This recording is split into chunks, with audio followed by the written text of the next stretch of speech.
Today's Amram lecture is also sponsored by the Hochberg family and the Abraham and Frida Hochberg Creative Cultural Fund.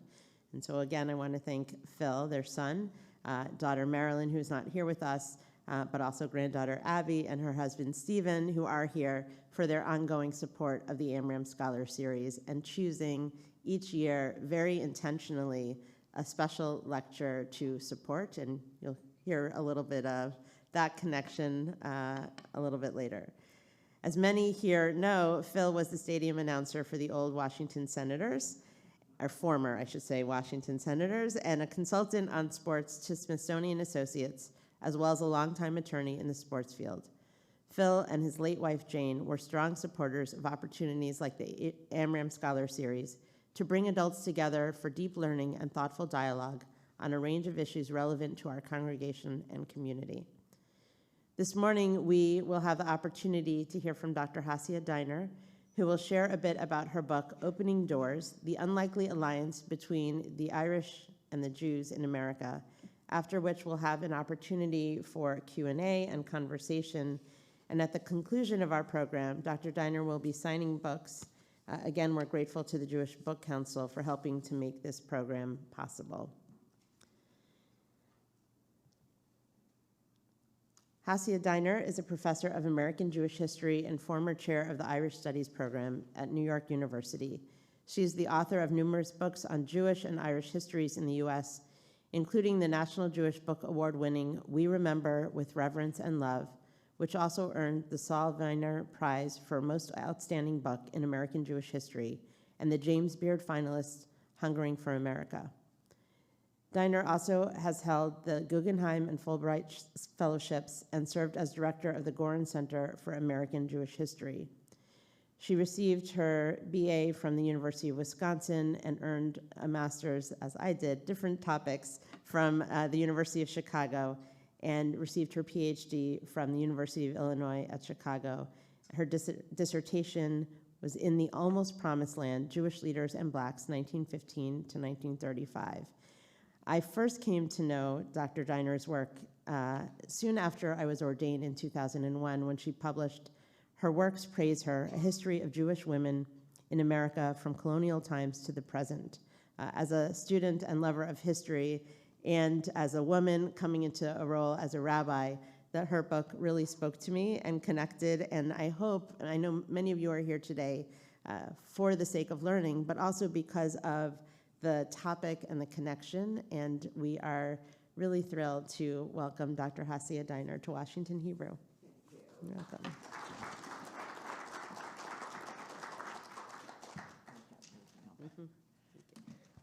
Okay.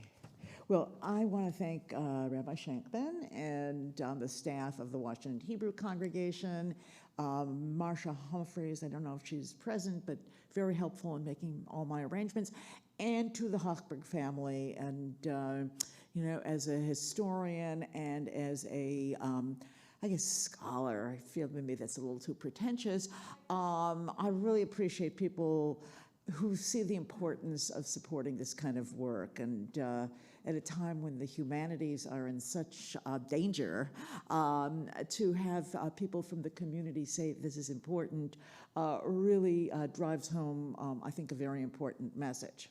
So let me begin.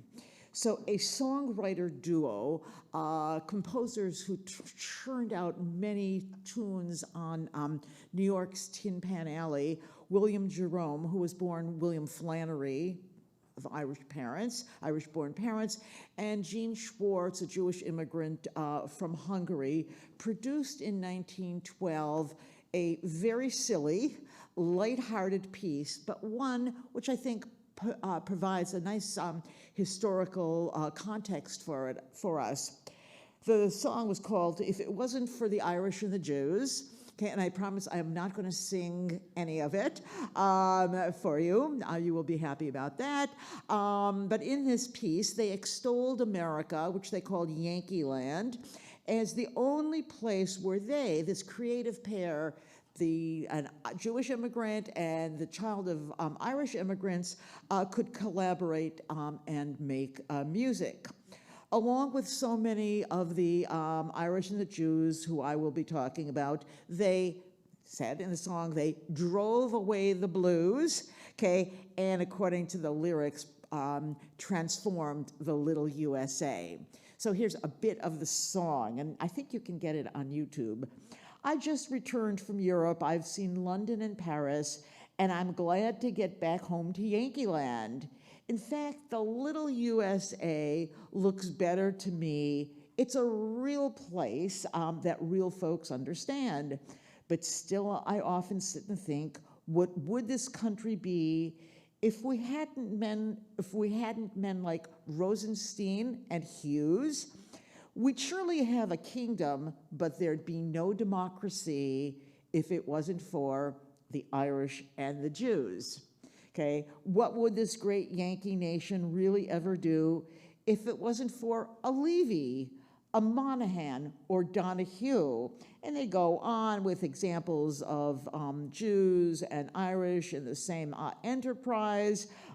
They quote David Belasco, who was a theatrical impresario of the early 20th century, and say, I once heard Dave Belasco say, you couldn't stage a play today if it wasn't for the Irish and the Jews. Okay, there would be no East Side of New York if it wasn't for the Irish and the Jews. And then the final stanza, talk about a combination, heed my words and make a note. On St. Patrick's Day, Rosinski pins a shamrock on his coat. There's a sympathetic feeling between the Blooms and McAdoos. Why Tammany would surely fall. There'd be no hall at all if it wasn't for the Irish and the Jews. This song, which was recorded multiple times in the early 20th century, offers us a very clever way to think about the alchemy that took place when Irish Catholic and Jewish immigrants, along with their descendants, worked together in an urban America in the years up through the 1930s that remade the nation. The history of the United States has surely been shaped by the millions of Catholic women and men from Ireland who began arriving in massive numbers in the 1840s, and then the Jews whose migration begins in earnest in the 1870s and 1880s, both arriving as permanent immigrants to the United States. Their participation in the labor force, in public education, in popular culture, in politics, and in the union movement certainly changed their adopted land. Upon arrival, these largely working class individuals had no choice but to come to terms with the United States. They were both permanent immigrants. They understood that they had all the options of citizenship. Okay, they had legal and civic equality, but as religious outsiders, they confronted a deeply Protestant, militantly and so American public, which defined America as theirs, not those of these newcomers. The Irish and the Jews understood that to come to terms with the United States meant that they had to be in each other's orbit. How Jewish and Irish newcomers as individuals and through the actions of their leaders, the leaders of their community, worked together to dislodge this sort of nativist conceit. Again, America is ours, not yours, made the United States indeed a more inclusive and like Jerome and Schwartz told us, a more democratic nation. So this is the theme of my talk. Now, first on a quotidian, everyday level, the kind of ordinary ways in which people meet each other, Irish and Jews who had, importantly, never known each other before coming to America. Okay, they had no way of ever even knowing who the other was. In the United States, they met each other in apartment buildings, on street corners, in shops, playgrounds, schools. There are lots of examples of romance and marriage. Indeed, in the 1920s and 30s, there was a slew of movies, movies, plays, radio shows. Abe's Irish Rose. Okay, the Kellys and the Cohens. Okay, so romance, marriage, Jewish and Irish Catholic soldiers encountered each other during World War I, and so many other places where just, again, ordinary people whose names we actually cannot really know bumped into each other and worked together, lived together, functioned together in relative harmony. But the relationship went deeper, and over the course of the years, the late 19th into the early decades of the 20th century, Irish Americans whose roots went who had come to the United States in much greater number than the Jews, who had come earlier, who had created and came to dominate certain really key institutions in American life, namely urban politics, the teaching force of the public schools, and the like, played a very important role in guiding and the labor movement played a very important role in guiding Jews into their integration into American society. And so in such diverse fields as education, politics, labor organizing, the Irish shepherded the Jews through the process of becoming American, demonstrating to them how to navigate the intricacies of the American system. Now, for the most part, when my fellow historians and Jewish communal memory, sometimes popular memory, thinks about the Irish-Jewish encounter in America, they emphasize the extent, what they describe as the great extent of anti-Semitism among the Irish. They have many references to low-level street violence perpetrated usually by thuggish Irish boys, their gangs, preying on hapless Jewish victims. They point to random sermons delivered by priests who thundered about to their parishioners about the eternal damnation of the Jews guilty of the crucifixion. They point to articles here, articles there in some Irish community newspapers that say some not nice things about the Jews. Most importantly, the point of reference is Father Charles Coughlin, the flamboyant radio priest of the 1930s, who had a broadcast audience of, it's estimated, about 40 million, okay, enormous number, who thundered, bombarding the American public about the Jews, spewing forth on the vast power of the international Jewish conspiracy, made him a key example of American anti-Semitism, whether Irish or not. Probably, and one could obviously do a whole series of books on Coughlin, but I'll just say that the broadcast he gave immediately following news of Kristallnacht, he said, quote, "Wait till Hitler comes to America." Okay, in the late 1940s and early 1950s, Father Leonard Feeney regularly climbed up on a soapbox in the Boston Common, and he preached to anyone who could possibly hear him about the Sheenies, okay, and their despicable religion, their despicable business practices, and the like. So many people heard Feeney and his invocations of the Sheenies that he was known as Sheeny Feeney.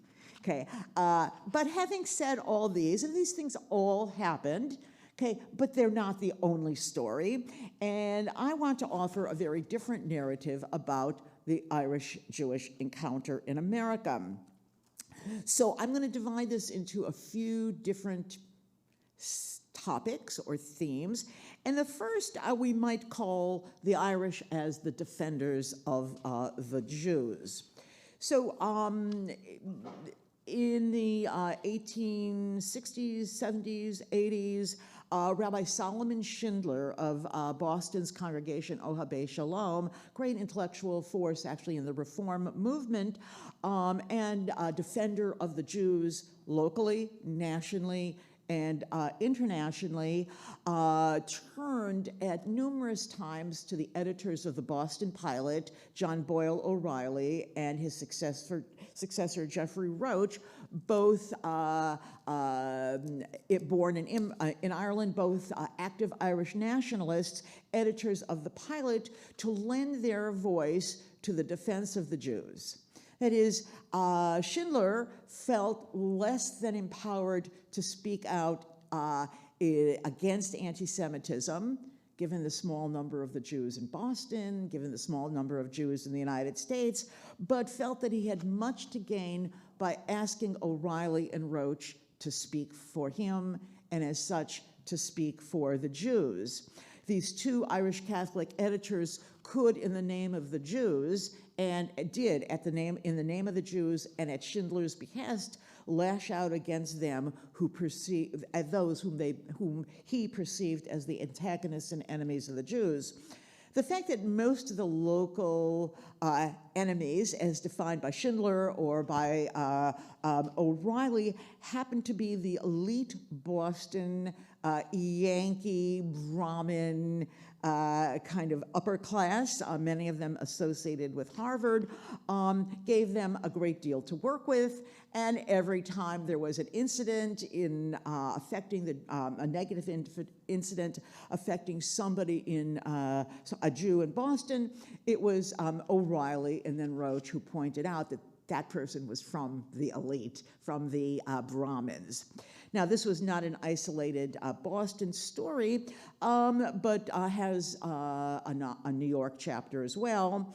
In 1893, the same year that a group of Boston Protestant elite, the Brahmins, again, all graduates of Harvard, banded together to form the Immigration Restriction League, okay, which very much had Jews in their bull's eye to restrict. Charles P. Daly, born in County Galway, then the sitting Chief Justice of the New York Court of Common Pleas, wrote the first history of the Jews of the United States. So the field of American Jewish history is actually indebted to this Irish politician, very much an insider in Tammany Hall.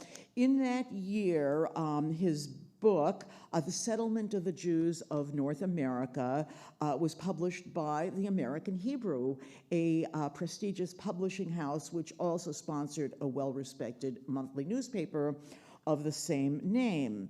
In this book, Daly, again, to emphasize his Irish birth, his Tammany Hall connections, his political insiderness in New York, in this book, Daly showed that Jews had been present in the United States since the 1650s. That is, they were not aliens, they were not newcomers, they weren't outsiders, but in fact, American insiders. They had also always taken care of their own poor. Therefore, they were no burden on American society. They were thoroughly American. He published a smaller book on the history of the Jews of New York, again, a way to prove that Jews had been there from the beginning, had contributed to the common good, and this book, published under the imprimatur of Philip Cowan, publisher of the American Hebrew, became a kind of building block in the defense of Jews against the looming threat of restriction. Now, Jewish reliance upon Irish individuals to act on their behalf went went well into the 1930s and so on. But one, in fact, I think two of them are particularly notable because obviously I cannot spend all the time about this topic. But in the aftermath of the murderous pogrom in Kishinev in April 1903, the Irish nationalist, globe-trotting journalist Michael Davitt went to the Moldavian city of Kishinev to investigate what had happened, why, and how. Davitt, again, a very important figure in Irish nationalism, pondered the implications of the horrendous attack on the Jews as an employee of the Hearst newspaper. So he went as a journalist to describe and uncover the level of violence, and he made the point the Jews of Russia have indeed no future, and that the doors of America should stay open to them. His articles appeared in the Hearst newspapers globally, but leaders of the American Jewish Committee and the Jewish Publication Society, namely Louis Marshall and Max Kohler, read these articles and they saw in Davitt an ally. When Davitt returns to the United States, they ask him if he would take all of his articles, expand upon them, and bundle them together into a single book. So his book, Within the Pale, the true story of anti-Semitic persecution in Russia, became the standard work on what happened in Kishinev, why, how, what it did for the Jews, and again, with that note, the Jews must be able to come to the United States. Okay, and then just one more of these examples. In 1924, a man by the name of George Cohen, something of a historian, obviously Jewish last name, published a book, The Jews in the Making of America, rounds out this story. But Cohen didn't just write a book about the Jews in the making of America. He was brought into this project by Edward McSweeney, the president of the very Irish Catholic organization, the Knights of Columbus. Okay, McSweeney in the face of the tremendous nativism of the late 19-teens and into the 1920s was terribly worried about what was happening in American society, the erosion of democracy, the rise of nativism, the Klan, which was really at its power at that time. And he, McSweeney, organized a project under the aegis of the Knights of Columbus called the Racial Contribution to the United States. And this was intended to be a shelf load of books on every possible group in America. Only 3 books got written, but Cohen's was one of the 3 published, and it makes the same point that Charles P. Daly did in the 1890s. The quote, "The Jew has made himself part and parcel of American life." So that American Jews like Schindler vis-a-vis O'Reilly and Roach, Cohen vis-a-vis Daly and the Jewish Publication Society vis-a-vis Turn to Irish and Irish Americans gives us a compelling narrative on how Jews recognized they needed the Irish to help them in their struggle against American anti-Semitism. Secondly, let's look at the political machine, okay, something that existed in every major American city. New York, obviously, is the most famous with Tammany Hall, but Boston had a machine, much of the time under the control of James Curley. Chicago had its machines, Philadelphia, Baltimore, any big, or New Haven, Providence, Worcester, everyone had a political machine under Irish control. And how the Irish came to dominate urban politics is beyond our scope, but just let's remember that it was in that song of If It Wasn't for the Irish and the Jews declared that there'd be no hall at all, Tammany Hall, if it wasn't for the Irish Jews. So Jews coming to America, settling for the most part in its largest cities, New York and in particular, entered a world in which Irish men dominated politics, from the halls of the apartment buildings where machine operatives would knock on people's doors and make sure they went out to vote and voted right, to the street corners and all the way up through City Hall. The Irish had come to control the politics of the city, of these cities. They did so in legal ways, in not so legal ways, in totally straight arrow ways, in more corrupt ways, but either way, they controlled the goodies that the city and its government had to give out. And in that control of the city, they recognized that they would only stay in power if they got voted in. And in voting in, every man, okay, until the 1920s, women didn't vote, every man's vote counted. And Jewish men, had votes just as much. And therefore, they had to be cultivated and they had to be served in order to serve the machine. Tit for tat, scratch my back, I'll scratch yours. Now, so for Jews, this represented a really important moment because for the most part, they arrived in America with little or no experience in the rough and tumble of coalition politics. They had never, okay, and I'm going to underscore the word never, been partners in a kind of dance of being wooed and courted and appealed to by non-Jews, by men with power and influence, who only wanted one very simple thing out of them, their vote, okay, their support. The Jewish men could be reached out to by these non-Jews as hoping to make them their friends, hoping to enlist their support for this candidate or that. Irish-American political operatives saw Jewish men as no more or no less than any other man. Interestingly, Mayor Curley of Boston once remarked, because there was such a close connection between the Jewish community of Boston and Curley, he said, look, I'm actually not interested in the Italians at all. Not interested in them because they don't vote. They don't become citizens, they don't come vote. And he says his words, I want the Jews. Okay, so in every city to which they went, Jewish men encountered Irish politicians all the way up the ladder. And since each vote counted, the votes of the Jews counted one by one. So Irish political operatives in all these places show up at Jewish weddings and funerals, at B'nai Mitzvah, at synagogue dedications. They come to the meetings of B'nai B'rith lodges and Landschaften. They translate their campaign posters into Yiddish. And indeed, one of the earliest Yiddish newspapers in New York, Der Wahrheit, was paid for by Tammany Hall.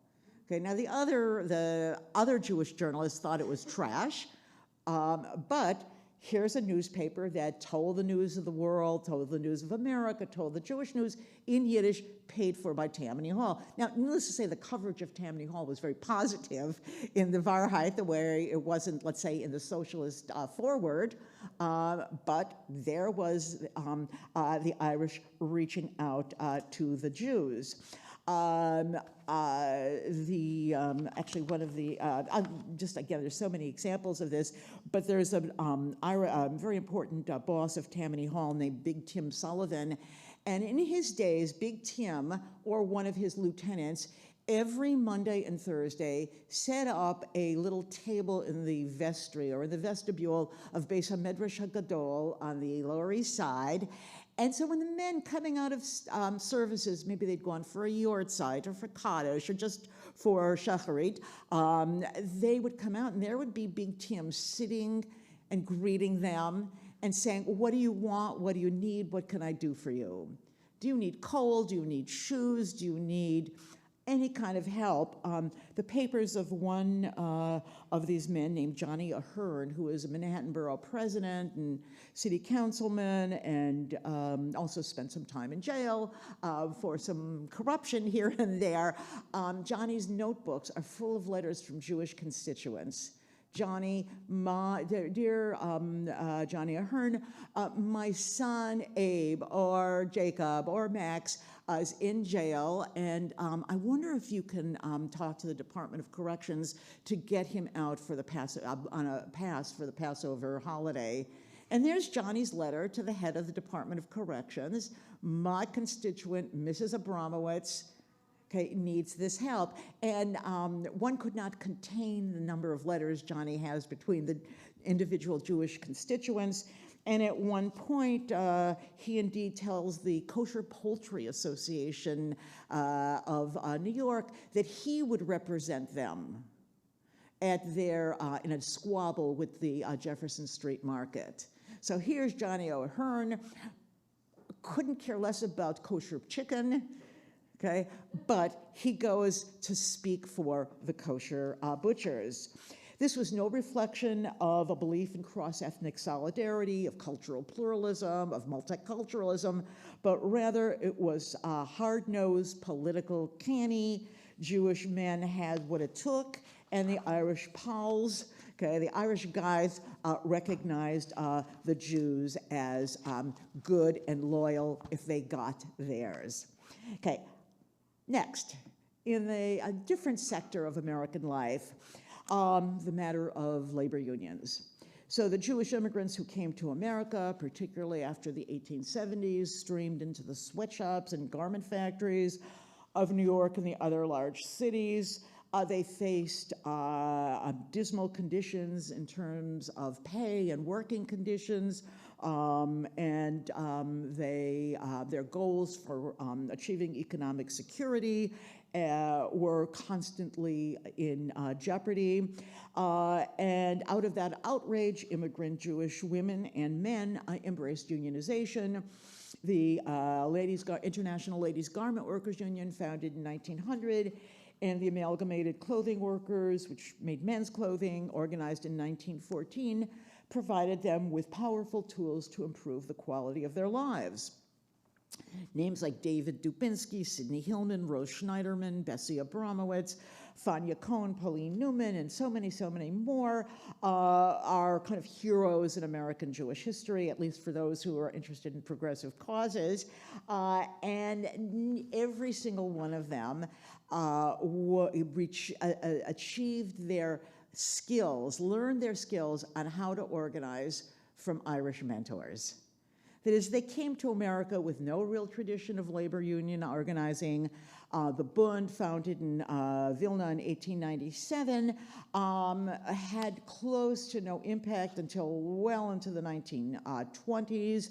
And those Jews who came to the United States had no experience with how do you start a union, how do you articulate your demands, how do you reach out to non-Jewish laborers? Because the Bund only worked with other Jews, but in every one of those factories and in those industries, there were non-Jews who worked there as well. So as they come into America and learn about unionization, in every industry, in every city they turned, there were Irish on the ground since the days of the Knights of Labor from the 1860s, who showed them what to do. There's so many examples, so I can only give you one of them, and then I'm actually going to give you a second one as well. So Sidney Hillman, whose name might resonate, he becomes the founder and president of the Amalgamated Clothing Workers Union, and becomes very important in American labor politics generally. During the days of the New Deal, it was said, I don't know if anyone ever recorded it, that whenever Roosevelt had an issue about labor, what to do, he said, clear it with Sidney. Okay, so Sidney was an important figure in the American labor movement. Well, Sidney Hillman was a worker in a men's clothing factory in Chicago, Hart, Shafter, and Marks. He thought the union that already existed was not doing a very good job of representing the workers, that it was pathetic, that it was too much in the pockets of the employer. So he says he's going to form a separate union. Well, I don't know, I wouldn't know how to start that. So he goes to a man named Charles Fitzpatrick, okay, who's the head of the Chicago Federation of Labor, And he says, tell me how do I do this? How do I start another union in the men's clothing industry? Fitzpatrick gives him some advice, and then he says, I suggest you talk to a woman named Agnes Nestor. And Nestor's family also were, Fitzpatrick was born in Ireland. Nestor's parents had been born in Ireland. He said, I suggest you talk to Agnes Nestor, who founded the Glove Makers Union, and she's really going to tell you what to do and how to do it. So in Nestor's autobiography, she says, can you believe I taught Sidney Hillman how to form a union, and what does collective bargaining mean? Now, this Jewish-Irish combination in labor, with the Irish as the teachers, the Jews as the students, happened in even greater ways among Jewish women and Irish women. Irish women like Leonora O'Reilly, Mary Kinney O'Sullivan, and so many others were the mentors and teachers of Rhoda Schneiderman and Pauline Newman, Bessie Abramowitz, and the like, and Lillian Herstein, and the way in which this older generation of Irish women who had cut their teeth on the Knights of Labor and who were savvy and knowledgeable saw in the Jewish women good recruits, but with no skills in how to organize, how to get up and speak. Okay, that was not something a Jewish woman would have been particularly knowledgeable, and it was these Irish women who shaped this generation of Jewish women labor leaders. Okay. Again, it's a much bigger story than that, but that's all we can cover. Okay, in a way, as the last example of this, of Irish teachers, Jewish pupils, literally took place in school rooms, and these were literally teachers and students. When immigrant Jews disembarked from their ships, Castle Garden and then Ellis Island and the other immigrant receiving stations, their children who had been born abroad went directly into American classrooms, and more than likely in those American classrooms, they met school teachers, women, Irish women, the daughters of Irish immigrant women, who were the teachers. They made up the backbone of the teaching force by the 1880s, New York, Boston, Chicago, Worcester, Providence, and the like. The hundreds of thousands, indeed millions, so to the hundreds, thousands, millions of Jewish children born of immigrant parents, but in those early generations, also met these Irish women in the classes. These schools provided possibly the most crucial settings in which Irish Americans taught Jews to become American. And no, Jews have made a great deal about how their mobility was fostered by education. Okay, it's one of those sacred, hallowed narratives. And yet, it was those Irish American teachers who taught them what it meant to be an American. How did an American speak? Okay, these are children from homes where the parents didn't speak English. And when they finally learned English, it was accented, and it was probably ungrammatical. And here these women taught them how to speak, how does an American dress? How does an American carry herself? What's her hair look like? And the like. They were literally the guides to becoming American.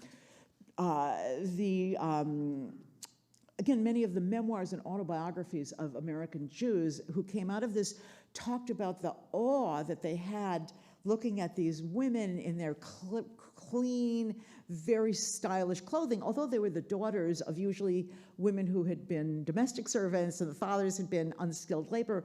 These women in their lovely white blouses and skirts, and who had their hair all pompadoured and spoke such a clear, crisp English, were their models of what it meant to Americans.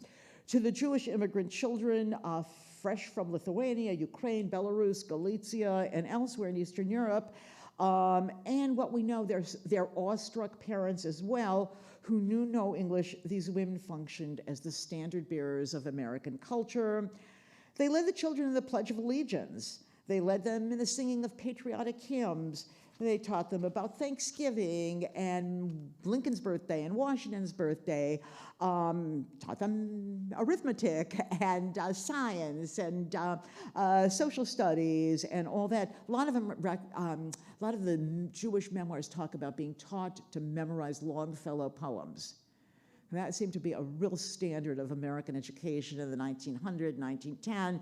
And so many of these Jews, again, who did leave memoirs, would say, I was the one who got to recite the ballad of, the Ride of Paul Revere. Okay, so this is all integration into American society, and these women functioned as the key players in this transfer of American skills to Jewish immigrants. One teacher stands out, and because she does, we know a lot more about this. Mary Kelly was born in Ireland, and she came to the United States with her father, who was a physician, who had a practice on New York's Lower East Side, which, again, in and of itself is really interesting. And she taught, while she came from a somewhat more privileged background, she, like many other Irish-American young women, became a school teacher, and she taught in the Lower East Side, PS 147, for a couple of years. We know her because she decided to stop teaching and become a writer. And she wrote stories for magazines and several books, Little Citizens, Wards of Liberty, Little Aliens. And in these books, based on her experience as a school teacher, she has a teacher, Miss Bailey, who teaches, as she calls them, Russian Jewish immigrants' children, the intricacies and puzzles of American life. And in these books, she, again, lauds the children, and she has Miss Bailey comfort them when they skin their knees, praise their work as they learn how to read and do sums and all the like. And while it's fiction, it's still a window into this particular experience.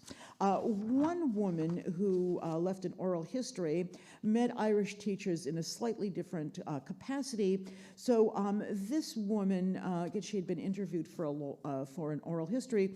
She was a little bit, she decides in the 1920s that she wants to become a teacher. So she's a Jewish woman, daughter of Jewish immigrants, and she wants to become a teacher. And she studied at a teacher training institute in New York called the Maxwell School, which was in Brooklyn. And she says that all of the teachers in this training school were Irish. She said all of their mothers had been domestic servants in some of the finest homes of the city. So according to this informant, the Maxwell teachers, the daughters of these one-time servant girls, taught the Jewish girls, quote, the oh-so-proper manners so that we too could have them. So they learned these from their mothers, who learned them from their employers, and now they're teaching them to the Jewish girls. So the informant again goes on, we, the Jewish girls, were forever invited to our teachers' homes, okay, to their genteel tea parties. Okay, so you can picture these girls from the Lower East Side and Williamsburg and Brownsville coming to the homes of these, their teachers at Maxwell, and then she says, we who drank tea from a glass at home were taught how to lift our pinkies like our teachers when we sipped from china. Okay, now she said the teachers, quote, told us that to be a teacher, one must be a lady. Okay, and quote, we should learn how to be ladies by emulating themselves. There's a little snarky note, now because the interview was in the 1970s, so she's looking back, and she said, she was implying that we Jewish women had no idea what a lady meant and needed their help in being that. But yet we still have this story of these girls, Jewish girls, wanting to become teachers, and the Irish-American faculty at Maxwell guiding them into that. Now, we can just extend the education story, and this will be sort of the closing part of this, to one further level, which is that in the age of private college and university restriction of Jews, okay, places like Harvard and Yale and Princeton and all the others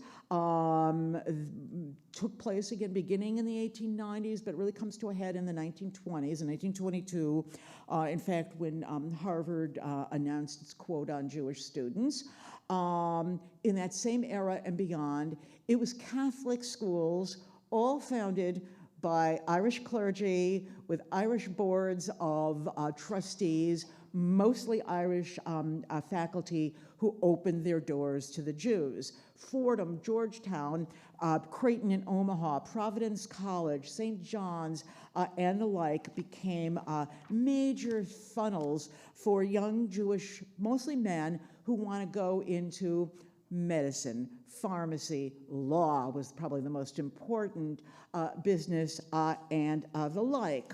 So in these Irish Catholic institutions, Jewish men learned, got their doors opened so that they could enter into the American professions and the American middle class. So I am going to draw this to a close here and just say that each one of these experiences of learning, of opening doors, which is the title of the book, depended upon one group with power of a certain kind being willing to open that door, not out of love, not out of belief, again, in multiculturalism, but it worked for them, but it worked for the receivers of that education as well. Thank you.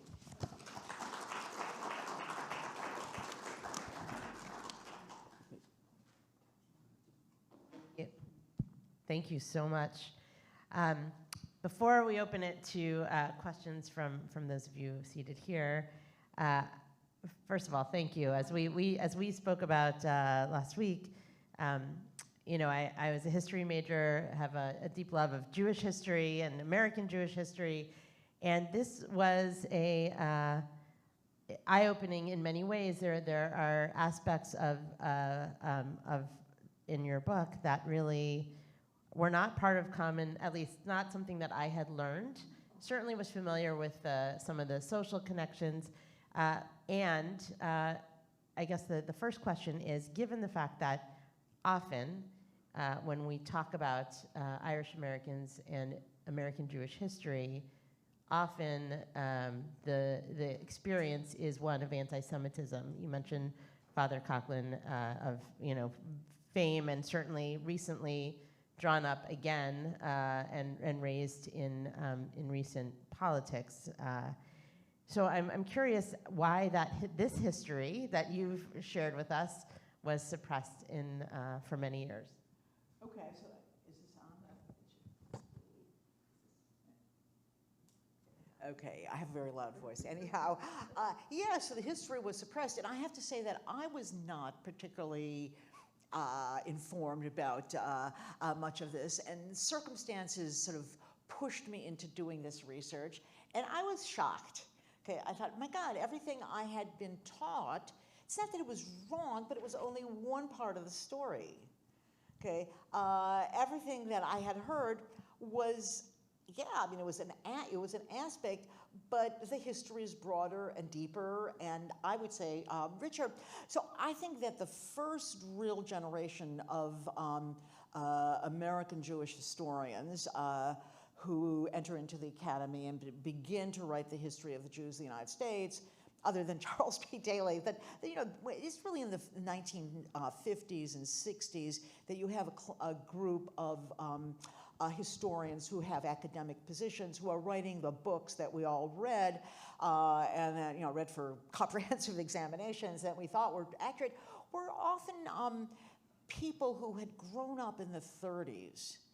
And they knew Coughlin. They lived in fear of Coughlin, and they lived in fear of what he could do. And it was that kind of memory that they brought into their historical scholarship.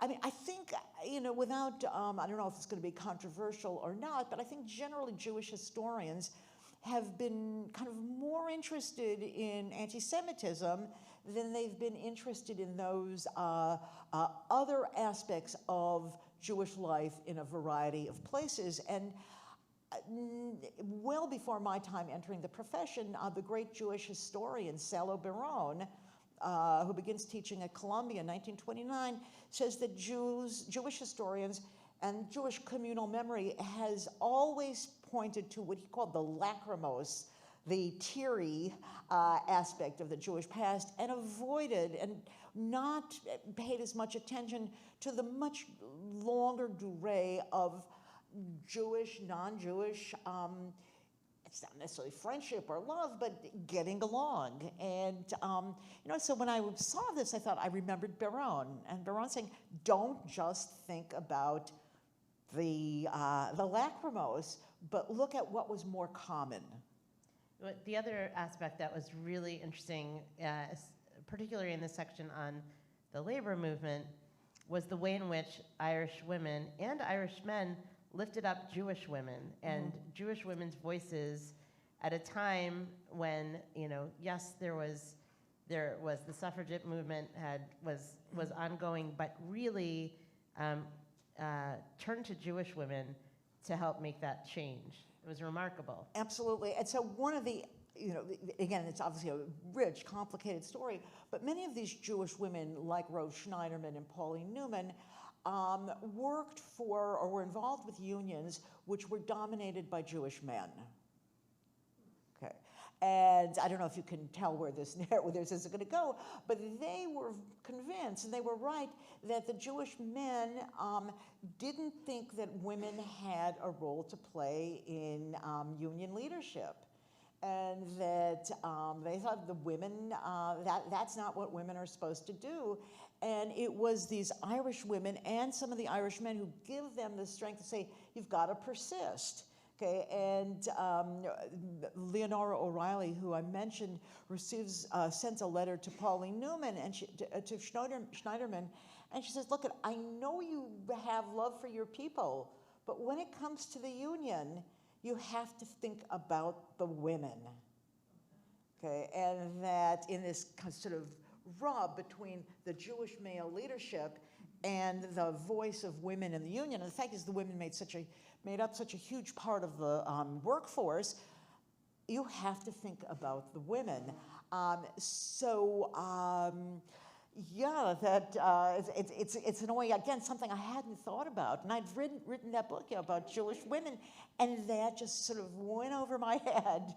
It really is a special piece of this in just, especially at a time, and recognizing as well and acknowledging that within the Jewish community, women didn't have that kind of voice, except in women's groups. Certainly, we know our history here at Washington Hebrew, founding, and we have one of our past presidents of our Women of Washington Hebrew, founding sisterhood nationally, started here at Washington Hebrew with Carrie Simon in 1905, and later spread across the country and around the world. And yet, if you look at the minutes, and some of you may remember when we celebrated our 150th, there was a piece on this. We did a cantata. I still remember this. Talked about the women's roles in polishing the doorknobs and things like that. And we all know, the idea of women being compared to doorknobs, it does not go over well. And here was a place in a moment when really women were given not just a voice, but power. Absolutely. And that was something that was new, particularly for an immigrant Jewish community. So the men in the union said, as long as women are working in the factories, they're dragging down the pay scale. They should not be working. Men should be working. The pay will go up, and men are better union members. Okay, and Schneiderman, on many occasions, quits the ILG, and then she comes back because she's so frustrated that she can't get the male leadership to hear that the women have needs that are different than the men's, and that they're not just, and the statement was always they work for pin money. The man works to support his family, the woman works for pin money. She works so she can buy a nice hat. And the thing is that the women are also supporting their families, okay, and that their wages were really crucial for the Jewish family economy. So my last question before I open it up is about the writing of this book itself. You said, it wasn't exactly what you were expecting to write. Could you tell us a little bit about how you came up with this? Yeah, I think of all the books I've written, it's the one that has the clearest sort of story. So I was sort of leaned upon by the dean at NYU to take over on an emergency basis the directorship of Glucksman Ireland House, which is Irish studies as well as kind of community programming. And so I did it. And so if you heard, and the year that I was the director was the 25th anniversary of Glucksman, okay, keep that in your mind, Ireland House. So the Irish studies at NYU had been, the donors were a couple, Lou Glucksman, okay, and his wife Loretta Brennan Glucksman. So Lou Glucksman, you might be familiar with. He was the last president of Lehman Brothers. And if you even saw the play, the Lehman Trilogy, he's depicted as that, remember they talk about a Hungarian Jewish man, is the first non-family member to be head of Lehman Brothers.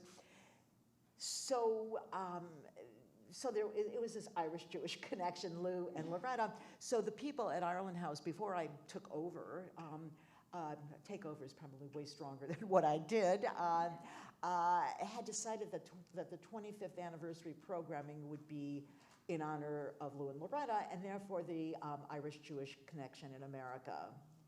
And so as the director, I had to give a talk, and I was going to actually talk about anti-Semitism, because that's what I knew.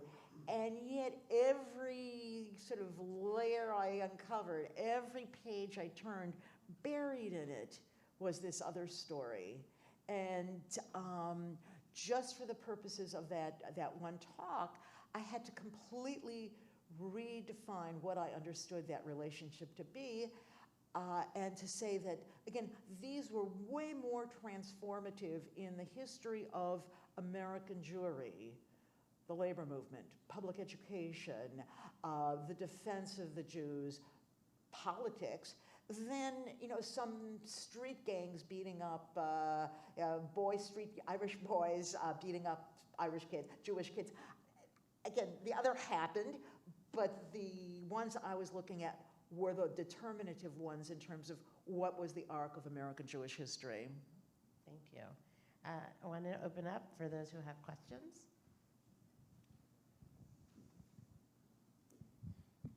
Professor, I'd like to flip the question. You've talked about how the Irish mentored the Jews in various industries, politics, teaching, and so forth. Were there any industries, maybe entertainment, where the Jews mentored the Irish? Okay, it's a great question. So the Irish are there first also in entertainment. Okay, and they're there first in theater. Vaudeville is an Irish product really born in the Five Points neighborhood of New York. That kind of vernacular music, what we associate with Tin Pan Alley, those were Irish preserves. And the Jews come in there as kind of later entrants. And so the question, in a way, if I could expand what you're asking, remember the Irish are there first. Their numbers are so much greater, okay? They were in a sense, the kind of prime example of an ethnic community in the United States. And when the Jews arrived, all of those zones, including entertainment, already had an Irish infrastructure. And these were zones, places where they could have closed the doors and said, Tin Pan Alley is us. But they didn't. How about the movie industry? Yeah, so that, interestingly, the Jews are there at the birth. Okay, so there isn't a kind of group there beforehand, and so there, this is not a relationship. Okay, in fact, there's a certain amount of friction and competition, but when the Jews enter Hollywood, it's when it's born. So they didn't have to ask somebody to open the doors for them. Or somebody didn't have to be there to say, hey, we should open the doors for the Jews because it will be good for us.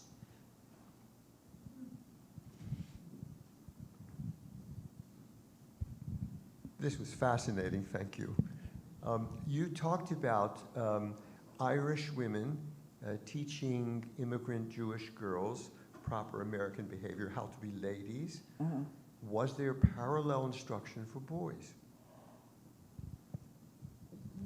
I mean, that's again interesting, and I probably the only way to answer without having thought about it before is that when you think about, the, again, sons of Jewish immigrants wanting to go into pharmacy or wanting to go into dentistry and so on, going to these Catholic universities. So the kind of setting is there that it's schools, let's say again, the two examples that are just, again, I know best just because I did some primary research there, but was St. John's in Brooklyn, which, and then Fordham in the Bronx. So obviously it's in New York. These are founded by Irish Catholics, okay, by the Irish Catholic clergy. That's who sits on the board of trustees. That's who, for a long time, were the majority of faculty.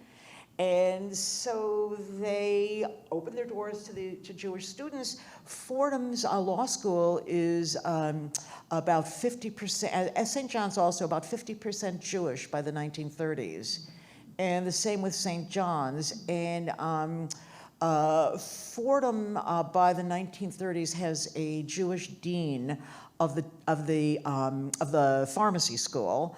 And so that kind of mentoring obviously had to take place. How do you, okay, you want to be a pharmacist, what does that mean? How do you do that? Now, it was less focused on how to drink tea, okay, because they weren't so much teaching them to become gentlemen, but really transformative. How do you become a pharmacist? How do you run a pharmacy? How do you deal with your customers? That's all kind of really basic, important information. And we know that this was an elevator profession for the sons and some daughters of Jewish immigrants. It was their entry from the working into the middle class. There's a hand up back there. Oh.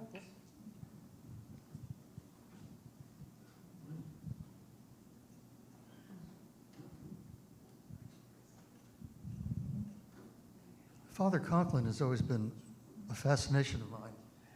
And I wondered, how did he survive? How was he able to continue this? How was he ever? How was he able to continue in his I missed one of your verb. How was he? How was he able to persist for so long? Okay. Did the church have any reaction? Okay, great question. And so on the one hand, so long. I mean, he's on the air from 1933 until 1942. Okay, so you could decide if that's long or not. Between 33 and 36, he was not an anti-Semite. And now, I mean, he may have been personally, but that's not what his broadcasts were about. And he actually was very pro-Roosevelt, pro-New Deal. And in 36, he turns on Roosevelt, he turns on the New Deal, and then he turns on the Jews. And there's obviously a very common pattern in anti-Semitism, that it's not just about the Jews, it's about somebody else or some other force, and the Jews become the kind of wedge. So he really is not an anti-Semite on the broadcast until 36.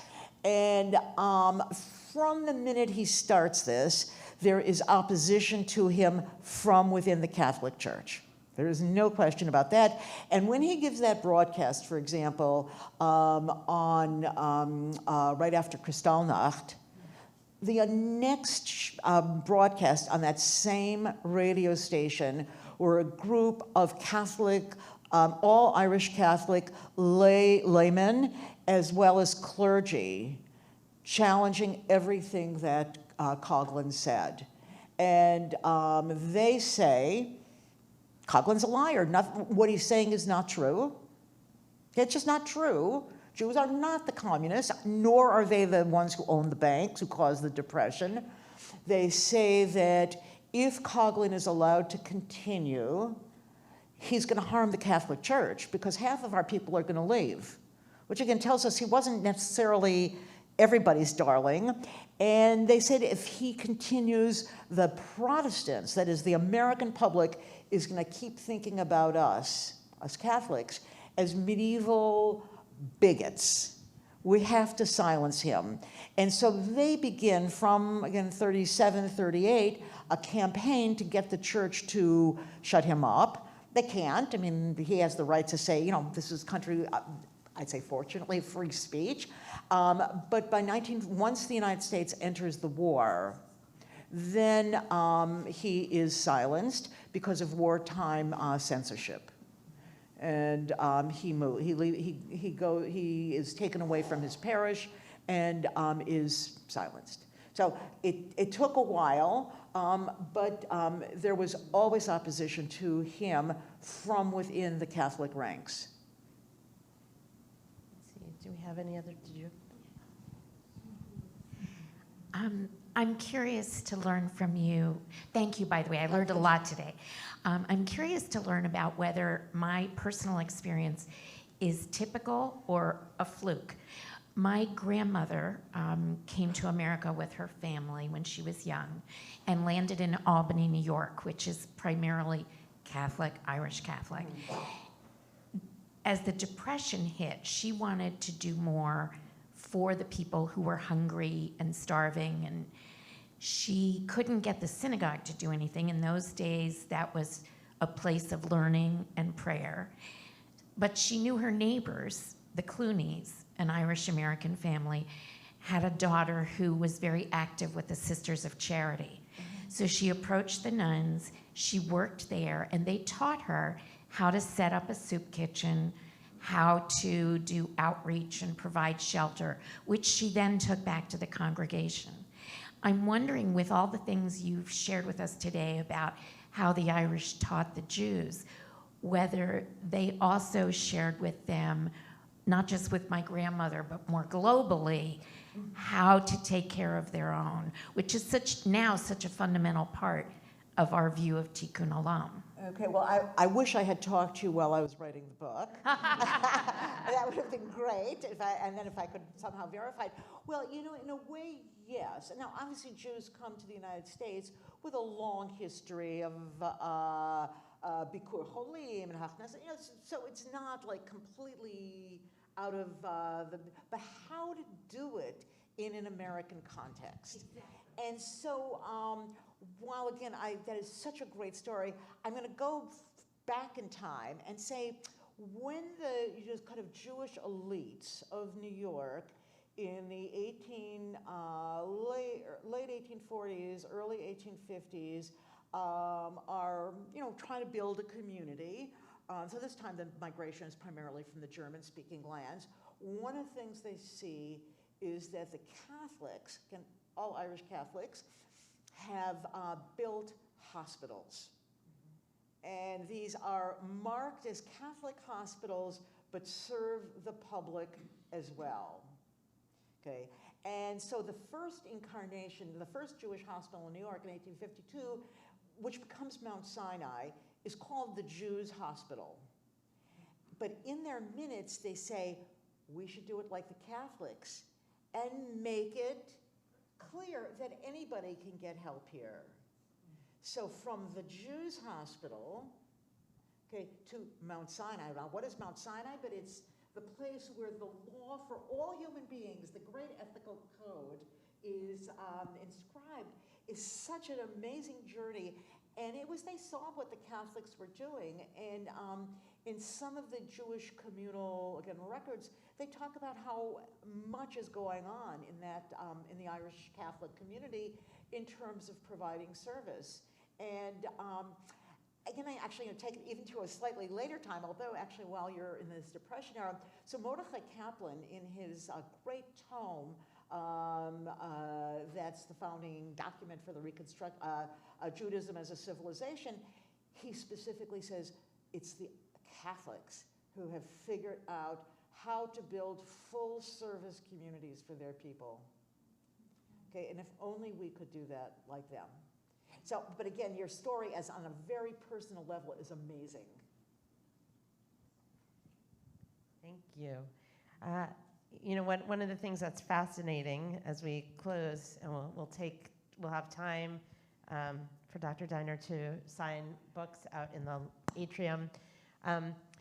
It's fascinating you talked about this being this effort by the Irish Americans to sort of build up their ranks. They were very much, had come and were trying to compete with the Protestants and find their place in society and compete through Tammany Hall and more. And also very interesting that they did give Jews that leg up and that support, and did not always reap the benefit of having, you know, it's sort of like they opened Pandora's box, or they let the genie out of the bottle, and the Jewish community didn't just join ranks with them and stick with them, but also we made our own way and our own path, and very much, rather than competing with the established community and Protestant community, wanted to be accepted by and become part of that as well at the same time. Okay, so again, that's really fascinating, and I think that takes place at a later time than I covered. And it's always the historians cover, well, I didn't study that period. But yeah, I mean, in a sense, once the Jews kind of make it, they in fact are eager to become closer to and more accepted by that Protestant, you know, that kind of inner American core. And yeah, I mean, it's really interesting, but it's something that really doesn't happen until you're talking about the 1940s and 1950s. And, you know, until then, they really are a beleaguered group who need people to help them. Okay, none of the things they accomplished could they have ever done on their own. I mean, maybe I guess they could have built their synagogues, but the things they needed, they could not do on their own. They didn't have the political clout, they didn't have the numbers, to me, one of the takeaways is, in fact, that nobody makes it on their own. Okay, that we are all indebted to others, and therefore, I think we have an obligation to open doors for others. That's a really important and timely message for us in this new year, 2025, and the beginning of a new cycle and a new phase in our country, and a change in politically as well, and how we, as a Jewish community, how we come together to do that, to open doors, to keep doors open, and to remember, as certainly the heart of our Jewish values, of caring for those in need. And that's something that certainly will stay at our core with whatever comes in the coming days. I want to thank you again for being with us. I'm glad that the weather cooperated. You were able to make it here. And I want to invite those of you who are here to join us in the atrium as Dr. Diner will be signing books. We want to thank the Hochberg family again for sponsoring this lecture and for your ongoing support. And certainly, I know, Phil, for your parents, you and Marilyn honor your parents, but also you honor Jane in this work, and this was so important to her. And I know she would be beaming, especially to see Abby and Stephen here as well. And so thank you to all of you. And again, to the Jewish Book Council for making this possible. I want to let people know the next Amram Scholar Series is Sunday, February 23rd.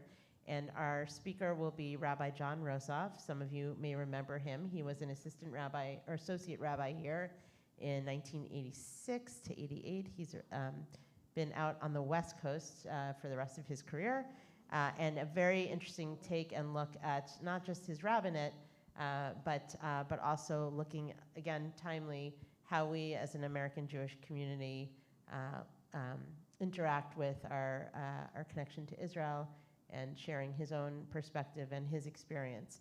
So I hope you'll come and let others know, especially those of you who Knew Rabbi Rosov when he was here. I know he's looking forward to reconnecting. He has not been back to Washington Hebrew since 1988, so 38 years. And when he said it was 38, maybe it's not 19. He said 38 years since the last time he was here. So please join us then. I also encourage you to join us this Friday for our MLK Shabbat. The service will take place at 6:30, and our MLK Workday on Sunday, next Sunday, from 1 to 3 here at Macomb Street. Thank you so much for being with us.